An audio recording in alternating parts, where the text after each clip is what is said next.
Radio Open FM. Parce que tout est possible à condition d'oser. Bienvenue dans Coachez-vous, votre chronique info et conseils en développement personnel avec Laurence Moreau, coach en libération émotionnelle et en relations créatrices. Et qui vient nous distiller tous ses conseils le lundi matin. Salut Laurence. Bonjour à tous. Bonjour Maxime. Eh bien, bonjour. Bonjour Sébastien. Bonjour tout le monde. Ça fait du bien de se revoir. Oui, Ça fait quelques semaines quand même qu'on ça s'était fait, pas ça vu. fait un bout de temps. Oui, ça passe. Oui. Et ça nous manquait. On était là. On n'était pas à démarrer la semaine. Ouais, on n'avait pas le lundi, petit conseil qui va bien. C'est ça. Il n'y avait pas le coup de peps du matin. C'est ça. Quoi. Et après ces semaines de pause, toi, comment tu vas déjà? Eh bien, écoute, là aujourd'hui, je peux te dire que je vais bien. Ouais. Il y a quelques semaines, justement, j'allais moins bien. Juste Franchement. après nos chroniques, il y a eu une petite loi des séries. C'est ça, une petite loi des séries et surtout une espèce de comment est-ce qu'on appelle ça, de montagne russe émotionnelle. Pour ceux qui ne le sauraient pas, au cas où j'ai quand même quelques animaux chez moi. Je suis un peu fan d'animaux. Faut aller Non. voir ça sur les réseaux sociaux de Voilà, Laurence. Voilà. exactement. Dont notamment des chats. Et je suis une grande amoureuse des chats. Je ne conçois pas ma maison sans chats. Et ce sont des chats pour la plupart que j'ai récupérés à gauche, à droite. Donc j'avais des vieux chats, des jeunes chats, j'ai à peu près tout, quoi. Mhm.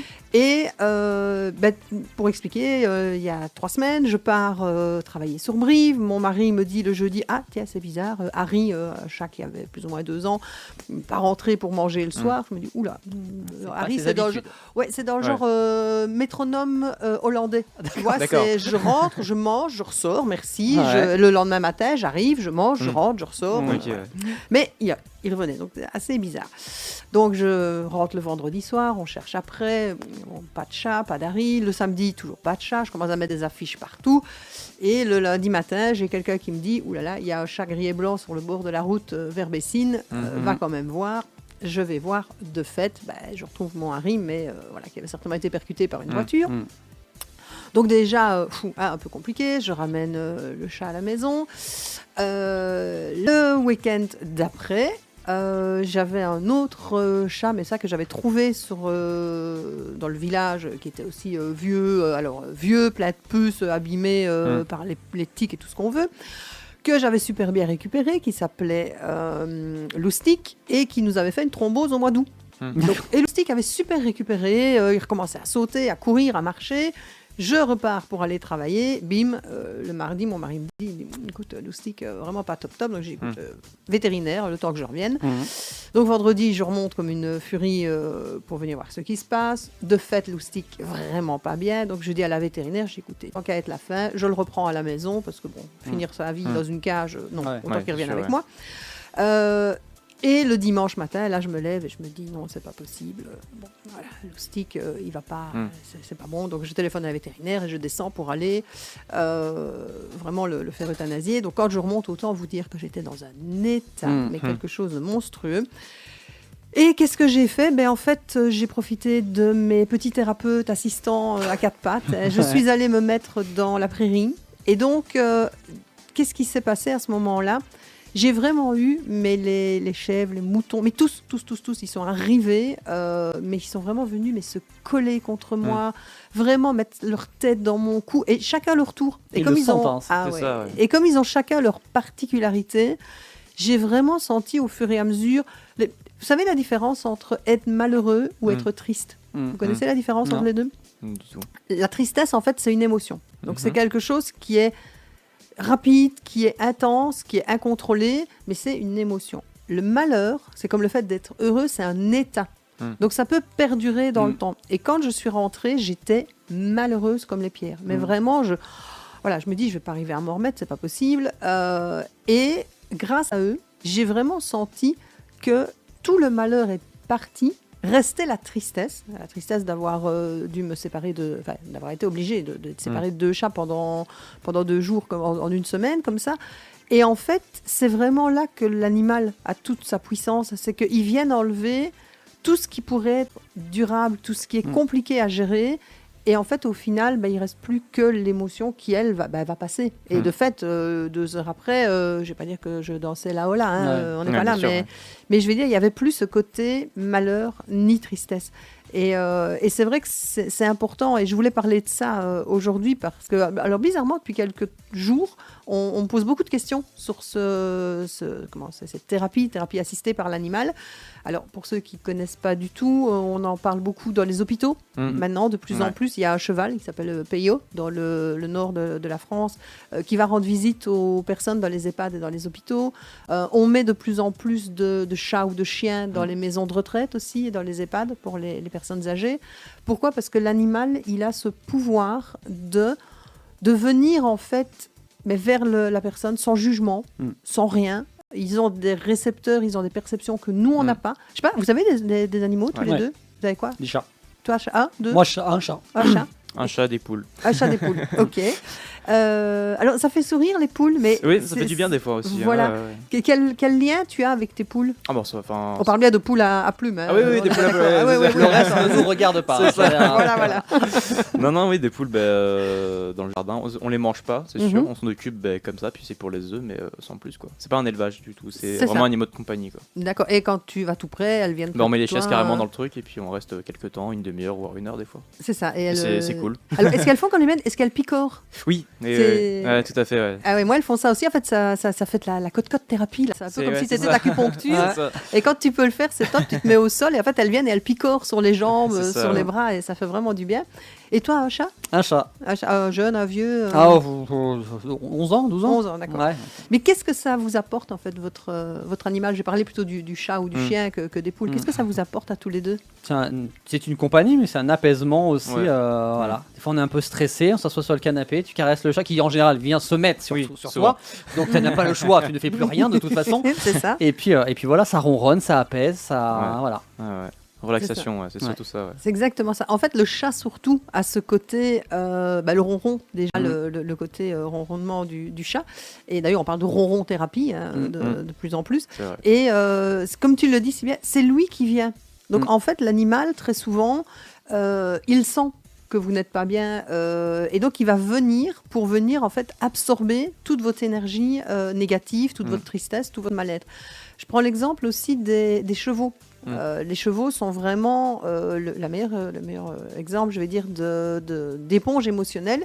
Quand on est cavalier et qu'on essaye de monter à cheval quand on est dans une journée où on n'est pas bien, on essaye de monter à cheval. Parce que très souvent, le cheval, il se laisse pas faire, il n'est pas comme d'habitude. Soit vous vous retrouvez les quatre fers en l'air parce que vraiment, vous n'êtes pas bien, et donc lui non plus. Ou ça va être plutôt une séance d'équitation qui va jouer plutôt au côté du rodéo ou un espèce de rapport de force là. Et on se dit après, mais enfin vraiment c'était pas agréable, le cheval il n'était pas sympa. Ben non, c'est pas que ton cheval n'était pas sympa, c'est juste toi qui n'étais pas bien. Moi j'accompagne des propriétaires de chevaux qui m'appellent en me disant mon cheval a un problème, venez m'aider. Et puis en fait, non, le cheval, il va très très bien. C'est juste le propriétaire. Vous avez un problème. C'est juste le propriétaire qui est pas bien dans sa tête et dans sa peau et qui du coup, en fait, transpose ça à l'animal et l'animal le ressent. Donc la thérapie, la médiation par l'animal, c'est ça. En fait, c'est comment l'animal va venir vous apaiser, vous mettre face à des difficultés auxquelles vous n'auriez peut-être pas parlé en séance normale. Moi, c'est des assistants. C'est vraiment, ils me permettent d'aller chercher des infos beaucoup plus vite que si j'étais en séance traditionnelle. Et on travaille vraiment sur tout ce qui est la gestion du stress, la confiance en soi, gestion des émotions. C'est impressionnant. Franchement, c'est impressionnant à voir et c'est vraiment quelque chose de génial à tester pour les personnes qui sont en mal-être ou les personnes qui ne se sentent pas bien. Et donc, pour rappel, moi, je fais ça avec, non pas des chevaux, mais je veux dire, ça marche avec tout type d'animaux. Voilà. Et donc, moi, je le fais avec des moutons, des chèvres, des cochons vietnamiens, des poules aussi. Mes poules travaillent. J'ai des poules aussi. Et donc, les chats, et j'ai un chien qui le fait aussi. Donc, soit on est à l'intérieur avec chat et chien, soit on va à l'extérieur avec poules, moutons, cochons. Et ça, c'est forcément chez toi directement. Et ça, c'est forcément chez moi. Tu ne transvases pas les animaux pour leur bien-être à eux.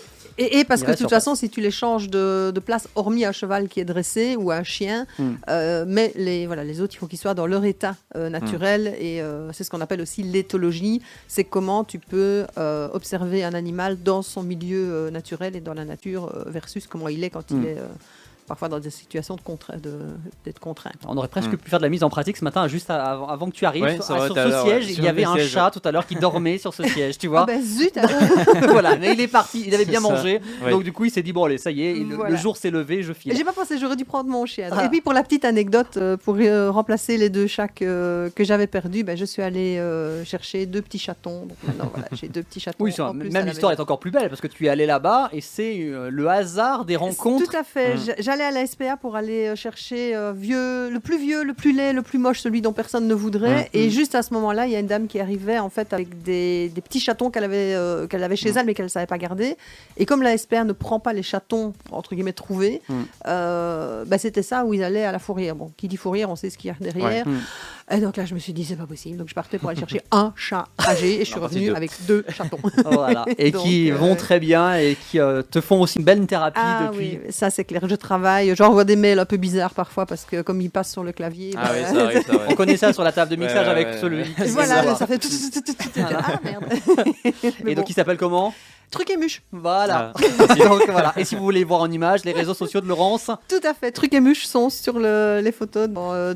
Laurence Moreau ou CRPP Coaching sur Facebook. Voilà, donc pour faire connaissance, en tous les cas, voilà, les animaux ô combien essentiels à notre vie, on le dit, on ne cessera de le rappeler. Et puis on espère que ça se développera de plus en plus encore dans les maisons de retraite, voilà, parce que on dit qu'il y a peu de personnel pour s'occuper des personnes âgées. Au moins, s'ils ont avec eux un chat, un chien, c'est une présence non négligeable. C'est ça. Et par contre, je profite juste pour dire attention, on arrive près des fêtes. Un chat aussi ou un chien, n'importe quel animal, même un poisson rouge, ce n'est pas un jouet qu'on offre. C'est vraiment, on est parti avec pour 10-15 ans.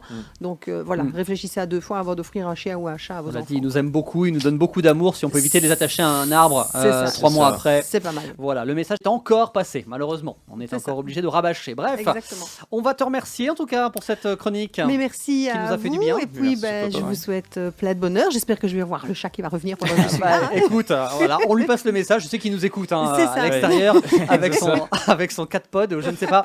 Et puis alors, la semaine prochaine, on sera que tous les deux parce que Maxime ne sera pas là lundi prochain. Vieux temps. Voilà, exactement. Mais en revanche, le lundi d'après, Maxime sera de retour. Puis il n'est pas exclu qu'une petite surprise soit là aussi. Ah oui, chouette. Je dis ça, je ne dis rien. Donc le Père Noël peut-être. Je préfère ne pas t'en dire plus. En attendant, on te souhaite une bonne semaine et on se dit à lundi prochain. À lundi prochain. Merci. Au revoir. C'était Coachez-vous, votre rendez-vous info et conseils en développement personnel pour obtenir les clés d'une vie plus épanouie. À retrouver en podcast sur nos sites et réseaux sociaux en partenariat avec le site crppcoaching.com.